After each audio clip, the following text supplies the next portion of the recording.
نحمده ونصلي على رسوله الكريم فأعوذ بالله من الشيطان الرجيم بسم الله الرحمن الرحيم السلام علیکم ورحمۃ اللہ وبرکاتہ۔ معزز سامعین گرامی، اگر آپ اپنے ذاتی گھر اور بچوں کی اچھی مستقبل کی فکر میں ہے تو ناظرین، کسی بھی نماز کے بعد پوری یقین کے ساتھ یہ وظیفہ کرو۔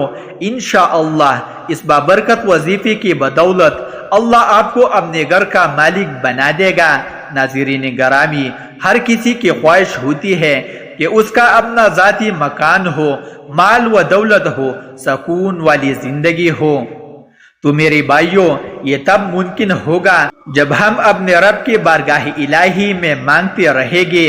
ناظرین گرامی، یہ یقین ہمارا پختہ ہونا چاہیے کہ اللہ سے ہوتا ہے اور غیر سے نہیں۔ ناظرین، ذاتی مکان دنیا کی نعمتوں میں سے ایک بڑا نعمت ہے۔ اکثر آپ نے دیکھے ہوں گے کہ اگر کسی کا اپنا ذاتی گھر نہ ہو تو بہت پریشان اور ٹینشن میں مبتلا رہتا ہے اور دن رات اس کوشش میں رہتا ہے کہ کسی طریقے سے وہ اپنے اور اپنے گھر والوں کے لیے ایک اچھا سا اور پیارا سا گھر تعمیر کرے، لیکن زیادہ خرچوں، بیماریوں اور مختلف قسم کی مشکلوں کی وجہ وہ اپنا ذاتی مکان بنا نہیں سکتا۔ سامعین، اگر کسی کا ذاتی مکان نہ ہو تو دن رات پریشان اس لیے رہتا ہے کہ کب مالکی مکان گھر خالی کرنے کو کہے گا، کب مالکی مکان کرایہ لینے آئے گا، کب مالکی مکان یہ کہے گا کہ آپ لوگوں نے گھر کا فلاں جگہ خراب کیا ہے، وہ جگہ خراب کیا ہے، اور جس کا اپنا مکان ہو وہ اس ساری مشکلوں سے مستثنا ہوتا ہے۔ اللہ ہم سب کو دنیا میں اس نعمت سے نواز دے، آمین۔ میرے بھائیوں اور بہنوں، اپنا ذاتی مکان ہو تو بچوں کی پرورش میں بہت سے آسانی ہوتی ہے اور گھر کی دوسری ذمہ داریاں اٹھانے میں بھی آسانی ہوتی ہے۔ معزز سامعین، ہم سب کو اللہ نے مسلمان بنایا ہے اور مسلمان ہونے کے ناطے ہمیں یہ بھی سکھایا ہے کہ زندگی میں جو کچھ ہے اور جو آنے والا ہے سب اللہ کی طرف سے ہوتا ہے، اور وہی اللہ ہم سب کا خالق و مالک اور رازق ہے۔ میرے بھائیوں اور بہنوں، خوشی میں، غم پراخی میں، تنگ دستی، بس ہر حال میں اللہ کا شکر ادا کرنا چاہیے اور اللہ سے دعا مانگنا چاہیے، کیونکہ دینے اور لینے والا ذات صرف اللہ کا ہے۔ ناظرین، آج کا یہ ویڈیو میرے ان بھائیوں اور بہنوں کے لیے خاص ہے جو ذاتی مکان کی فکر میں ہے۔ اس عمل کے کرنے سے انشاءاللہ اللہ ایسی جگہ سے آپ کے لیے اپنا ذاتی مکان بنانے کا توفیق دے گا جو آپ کے تصور میں بھی نہیں ہوگا، کیونکہ بے شک اللہ ہم سب کا رازق ہے۔ ناظرین، اس وظیفے کو کرنا اسی طرح ہے کہ اول و آخر تین مرتبہ درود شریف پڑھنا ہے۔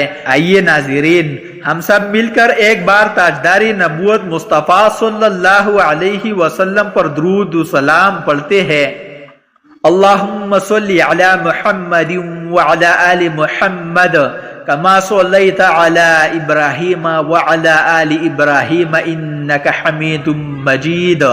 اللہم بارک علی محمد وعلی آل محمد کما بارکت علی ابراہیم وعلی آل ابراہیم انک حمید مجید۔ ناظرین، اس کے بعد قرآن کی اس بابرکت آیت کو آپ نے 101 بار پڑھنا ہے۔ بسم اللہ الرحمن الرحیم، وَلَقَدْ مَكَّنَّاكُمْ فِي الْأَرْضِ وَجَعَلْنَا لَكُمْ فِيهَا مَعَائِشَ قَلِيلًا مَا تَشْكُرُونَ۔ اس آیت کریمہ کے ذکر سے انشاءاللہ اللہ ہم سب کو اپنا ذاتی گھر جیسے نعمت سے نوازے گا۔ میرے پردادار بہنوں اور بھائیوں، ہر نماز کے بعد اس عمل کو کرتے رہیے۔ انشاءاللہ اللہ غیب سے اپنا ذاتی مکان بنانے کا توفیق دے گا۔ اس وظیفے کے لیے شرط یہ ہے کہ آپ نے اس عمل کو پوری یقین کے ساتھ کرنا ہے۔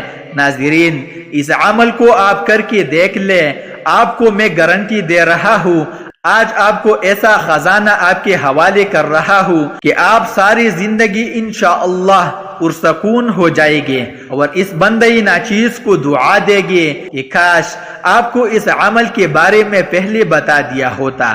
آخر میں اللہ سے دعا ہے کہ اللہ پاک تمام سننے والوں کو اس وظیفے پر عمل کرنے کی توفیق عطا فرمائیے، آمین۔ ناظرین، اللہ تعالیٰ کے 99 ناموں میں سے کوئی ایک نام لکھ کر کمنٹ باکس میں ضرور شیئر کریں۔ شکریہ۔